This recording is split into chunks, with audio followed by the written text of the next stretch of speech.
Good morning, everyone. This is Bishop Deb coming to you from Niagara-on-the-Lake, Ontario on this Tuesday morning. And as you can tell, I'm still working through this cold virus. In fact, this is my third attempt to record this today because I keep sneezing or end up with a tickle and starting to cough. So very quickly, I'm going to get through this today. I hope that you are well wherever you are. It seems like everybody in town here is doing something. Coughing, sneezing, not feeling well. Welcome to spring. This guy just drove by me on a bike, and the tires look like inner tubes. Have you ever, the tires on the thing were bigger than a mountain bike. It was like, that was weird. Sorry, kind of distracted. See, I'm easily distracted today. So we're getting through Lent. We're looking at Easter coming up, Palm Sunday on the 9th. I tell you, some Lents correspond with our life. You know, we get in sync, and it's easy to get into the spirit of Lent when you're feeling under the weather, and you sort of wake up and take each day by faith. I'm not feeling that terrible, but I know some people who are working through some health issues, and they're living Lent. If you're having a financial issue and you're not sure that you've got the money for the month to pay all the bills and groceries and the electric bill, that kind of thing, you're living Lent. If you're having problems in relationships and you just cannot seem to see eye to eye, and there's always that edge, that tension, that drama of wills, of the power struggles, that's kind of living Lent too. When we get into that space of every day being a journey and a tough road, many of us have tough things that we're facing right now and no clear answers. That's living Lent. Lent is the space of waiting, the not yet. It's between it's the journey that takes us to the answer, I guess, would be a way to describe it. It's walking step by step, taking that step even when you're not sure where your foot's going to drop, but moving forward anyway. Because we're on this path, we're on this journey, we need answers, but we also need experience sometimes. You think of Psalm 23, though I walk through the valley of the shadow of death. When we have that experience of challenge, we're so aware of the blessing. When we have the experience of hard times, how much more we celebrate the good. When we have those rocky places in our relationships, how much better we feel when everything's resolved or when decisions are made. Sometimes it's time to just part company. There's no bad thing about saying goodbye to someone in your life who's toxic or is not respecting you, or who you have to work so hard to get love. It's sometimes it's better just to part ways. That's a release. So in this Lenten journey, we might find that we're struggling, we're walking, we're mindful of the physical limitations, of the emotional limitations, of all the restrictions we feel. And yet there will come, and maybe we feel, Good Friday, we're on the cross, or we're being persecuted, or we're being in a place of great hardship and distress. And we shake our fist at God, we ask, why? Why is this happening? Why me? In reality, it's those experiences that do bring out our strength, that do reveal in us our strength, our skills, and our stamina, and our resourcefulness. If we let it, it can work for good. When we go through those hard times, that's why Easter is so awesome, because it reminds us that life is good, that life can be good, that things do turn around, that there is love unbounded all around us. There are blessings pouring down upon us even in this second.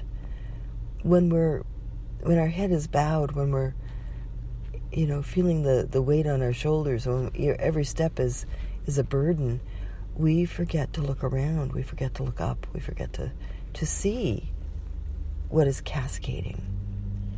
So today, even though we're in Lent, and even though you may be feeling like you're being squished from every corner, take a moment and look around. Lift your head.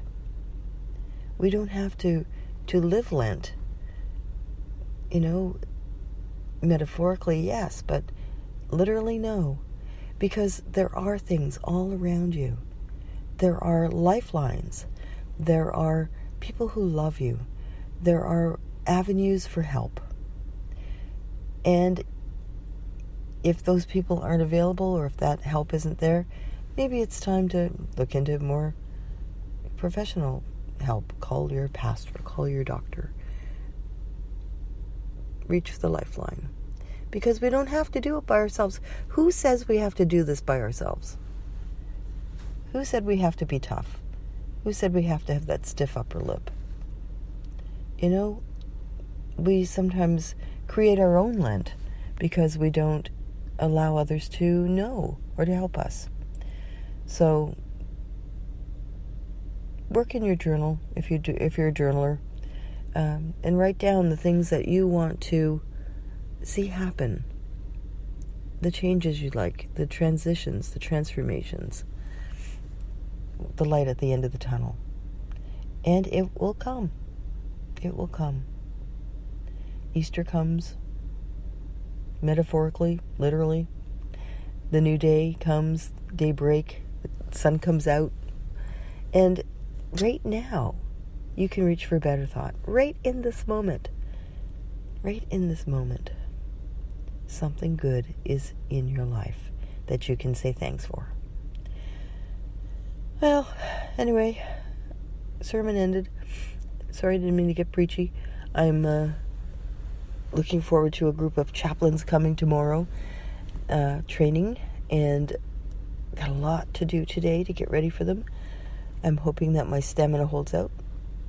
And also today we start our prosperity course, our 28-day course.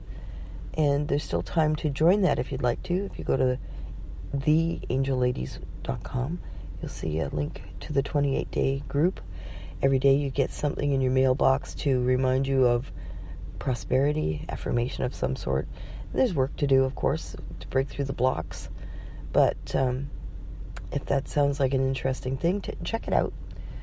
And I will talk to you again in the next few days. I don't know that I'll be having time until the weekend to check in again, but we're going to see where it all goes, and hopefully by then I'll have more voice back, and things go from blessing to blessing.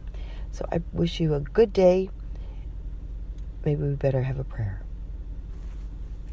Gracious God, we give you thanks for the hard times, for the times that are challenging, for the times that cause us to question and wonder.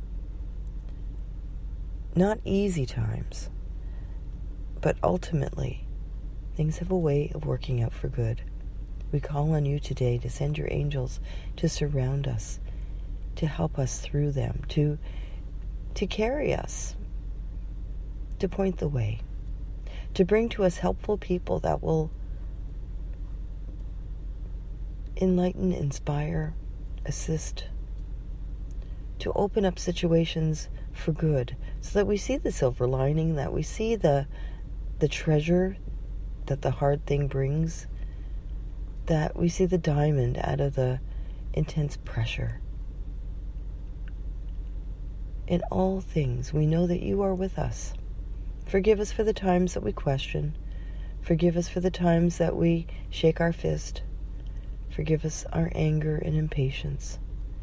Forgive us for the times when we could do something else and instead decide to stay mad. Today, rain blessings upon us and upon the people we love. Open our eyes to see them, to accept them and receive them, and to know that we are your precious children, that we are your daughters and sons, and that you love us so profoundly. You walk with us with intention. In this, we give thanks and pray in your holy name. Amen. Well, everybody, thank you for listening, and I hope that you were inspired a little bit today. Do check out the Angel Ladies website, theangelladies.com, and do check out the seminary website. We have another chaplain's course coming up online next week, Monday and Tuesday evenings. If you've ever thought about being a chaplain, doing weddings, it's for people in Ontario, but I do give training to people in other parts of the world. Check it out, stfrancisseminary.com. All right, we'll talk to you again soon. God bless.